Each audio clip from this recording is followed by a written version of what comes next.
Hello. So in the topic of where does yoga come from, I thought it would also be important to mention where yoga posture practice comes from. And it comes from the, let's say, bigger realm of yoga technique and practice and method that's sometimes referred to as Hatha yoga. Now, Hatha means sun and moon, heating and cooling, expansion and contraction. Hatha yoga is a tantric school of yoga in the sense that it works with the pulsating reality of the natural world. It works with the pulsating reality of the body of existence and our physical body. So what is life if it's not a breath cycle or a heartbeat? All of life is pulsating. Now, in the Indian lineages that yoga is an integral part of, we've already spoken briefly that yoga is part of what we could call the Vedic tradition and that it has Vedic origins, but we could also say that it has tantric origins. Now, it depends who you ask.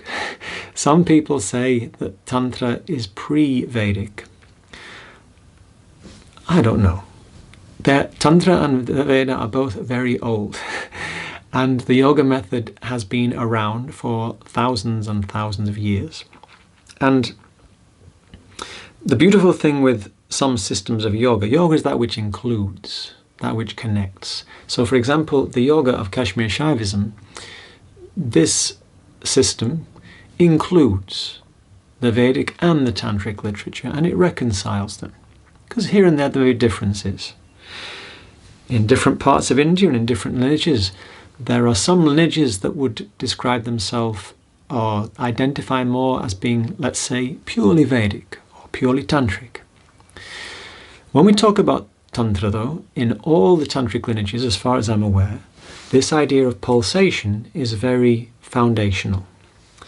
And there are there are 5 what they call agamas, 5 bodies of tantric teaching which have come, and they have come to rishis or sages or research scientists into the mystery of nature, who have then been part of 5 different lineages or ways of representing that which is beyond representation. The Shaiva, who consider Shiva or who use Shiva as the principal illustration or representation of totality. The Vaishnava, who use Vishnu or Narayana as the principal representation of totality. The Shakta, who use Shakti or Mother, the Divine Mother, as the principal representation of totality.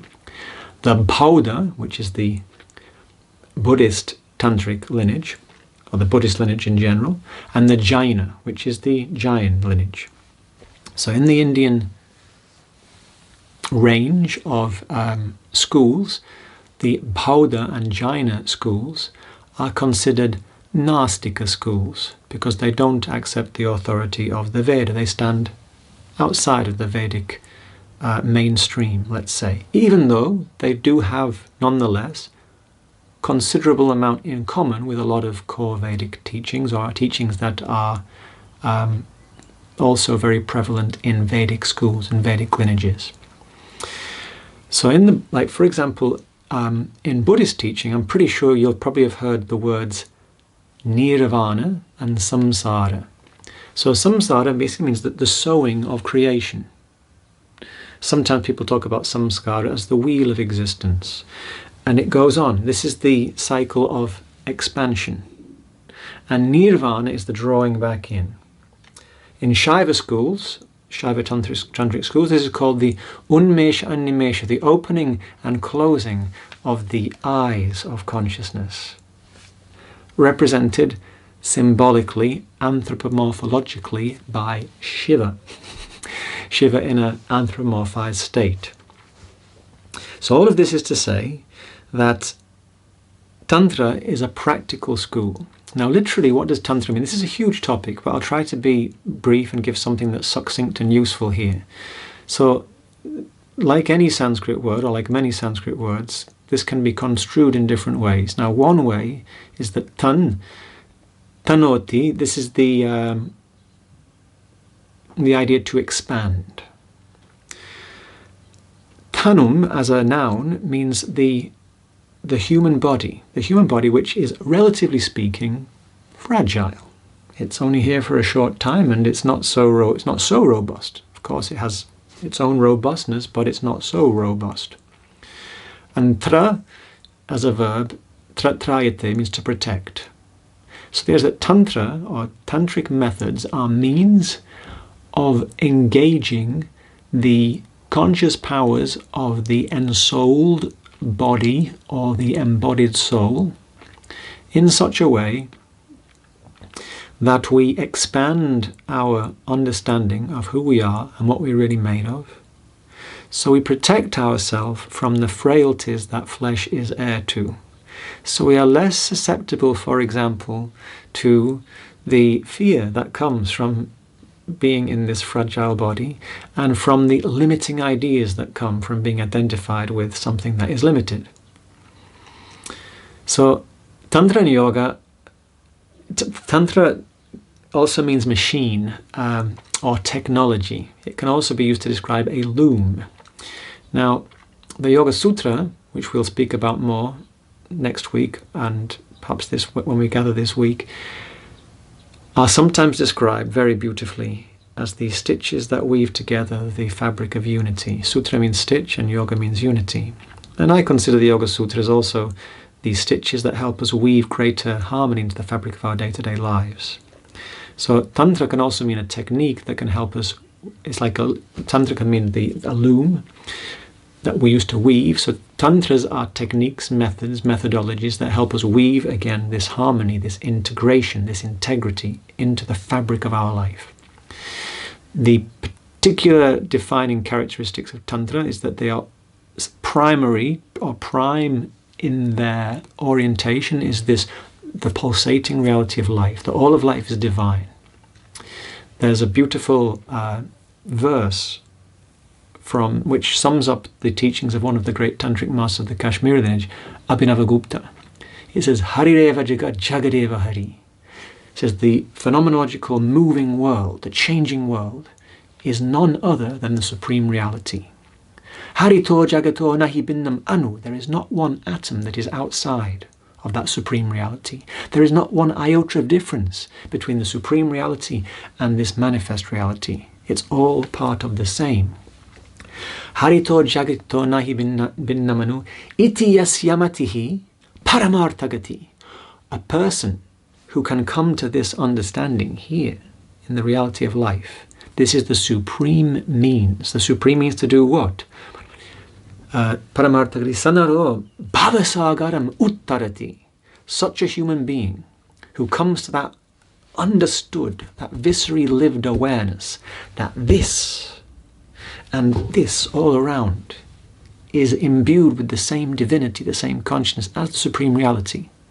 That is the supreme means for that person to leap over the transmigratory realm of rebirth, of samsara, and come to the state of nirvana, to come back to the recognition of the wholeness that we really are, to actually realize, actualize a desireless state of wholeness, so we can then come out of that cycle.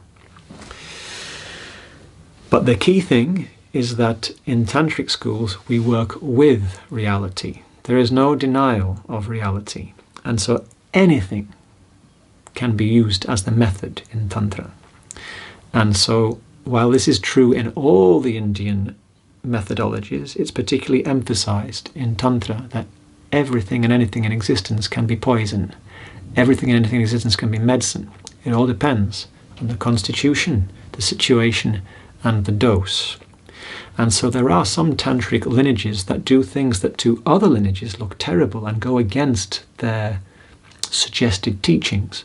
So, for example, some tantrikas, they do things that are forbidden by the rest of society. The idea being that by interfacing and relating with that which is forbidden, it helps us encounter our fear and become fearless. which is the same idea as any other lineage, it's just they do it in a more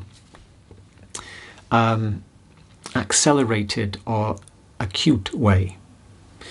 Similarly, because in tantric methodologies the pairs of opposites like hatha are so primary, sometimes people say, like in India, often when people hear tantra, they think black magic and all these techniques, these terrible powers. Because some tantric practitioners do work with things that can be very dangerous. And also, like more commonly in the West, this is associated with sex, and what does tantric sex? Now, the tantric teacher that I met says, tantric sex is not about pleasure, it's about liberation. So the idea is that the man and the woman, there's the idea that we represent, or we have developed within our physiology and our psychology, mutually, potentially, highly complementary aspects or qualities.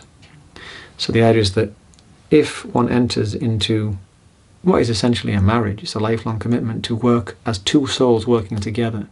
Because there's the idea in the Indian system, you can come to that wholeness, the balance of the archetypal masculine and feminine, the archetypal resolution of the paradox of life and the different pairs of existence within one's own physiology, because everything is here. This is a microcosm of the whole universe. However, they say that for most people, because we exist in relationship, that is easier when we work with the other.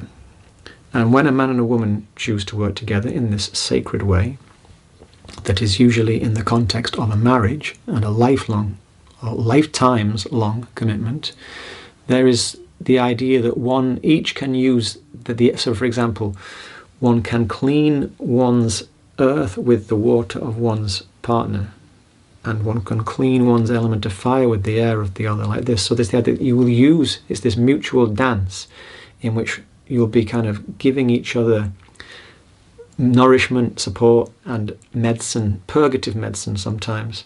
And so it's a very intense thing to do. Of course, foundational to it is presence. So you have to be very present in any of these practices. That if we're going to come out of our fears, then the way that that's going to happen is we have to have the presence to attune to the deeper aspects of ourself, which are greater than our fear, which is essentially of change and death. So the idea is we have to connect to the deathless aspect of ourselves. And all yogic and tantric practices aim in that direction.